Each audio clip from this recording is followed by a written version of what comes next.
اللہ کریم نے فرمایا بندہ مومن جان لے اگر میں تجھے ایک مشکل دوں گا تو میں تجھے کتنی آسانیاں، چلے سارے بول دیں کتنی جی، کتنی اللہ تعالیٰ آسانیاں دے گا؟ 2 آسانیاں۔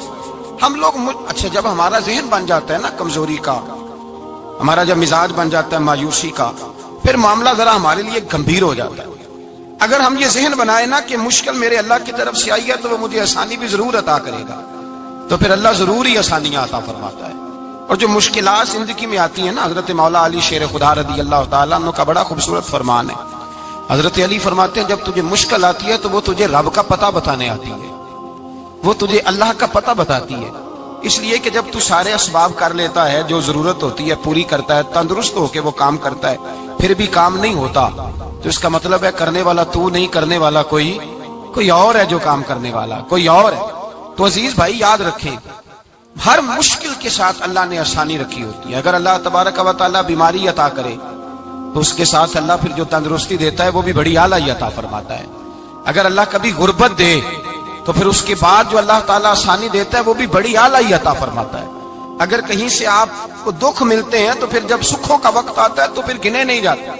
یاد رکھیں مشکلات کے پہلو میں آسانیاں ہوتی ہیں، اور جس آدمی کو مشکل آتی نہیں، میرے نبی کریم سید عالم صلی اللہ علیہ وسلم نے فرمایا مومن کو جو مشکل بھی آتی ہے اللہ اس کی برکت سے اس کے گناہوں کو معاف فرما دیتا ہے، اللہ اس کی برکت سے اس کے گناہوں کو معاف کرتا ہے۔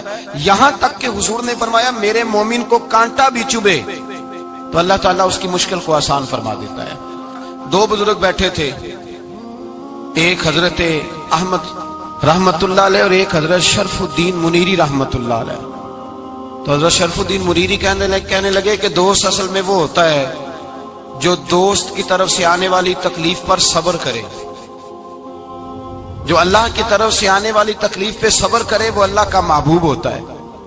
تو حضرت احمد فرمانے لگے نہیں مجھے تیری بات کی سمجھ کوئی نہیں آئی، صبر کرے وہ اللہ کا دوست ہے، مصیبت پہ صبر کرے۔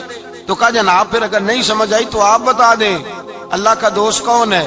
تو آپ فرمانے لگے جو محبوب کی طرف سے آنے والی مصیبت کو اس کا تحفہ سمجھ کے قبول کرے وہ اصل دوست ہوتا ہے۔ اس کا تحفہ سمجھ کے قبول کرے، اپنے رب کا تحفہ سمجھے، مالک کا تحفہ سمجھے کہ اس نے مجھے تحفہ دیا ہے، مجھے کسی مشکل میں ڈالا ہے۔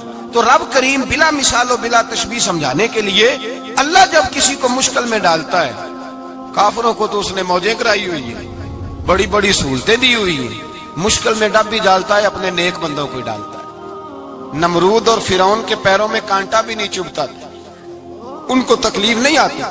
تکلیف کسے آتی تھی؟ اللہ کے نیک بندوں کو تکلیف آتی تھی۔ حضرت رابعہ بصریہ جب تک زندہ رہی تب تک بیمار رہی، جس دن طبیعت ٹھیک ہوتی تو کہتی اے اللہ تو کہیں مجھ سے ناراض تو نہیں ہو گیا، تو کہیں ناراض تو نہیں مولا جب تو مجھے تکلیف دیتا ہے تو میں رو کے تیری عبادت کرتی، جب مجھے دکھ ہوتے ہیں تو میں سجدے میں تڑپتی، اور خدا بندہ اب تو میں سکھی ہوں، موج میں ہوں، مجھے رونا ہی نہیں آ رہا، تو خدا بندہ تو کہیں ناراض تو نہیں ہو گیا مجھ سے؟ دکھ تو اچھے ہوتے ہیں، دکھ تو پیارے ہوتے ہیں، اور دکھوں کے بعد جو اللہ آسانی دیتا ہے اس آسانی کا پھر کیا ہی کہنا۔ اس حضرت ایوب علی نبینا علیہ الصلوۃ والسلام بیمار رہے، 60 سال اللہ نے تندرستی دی۔ کتنے سال؟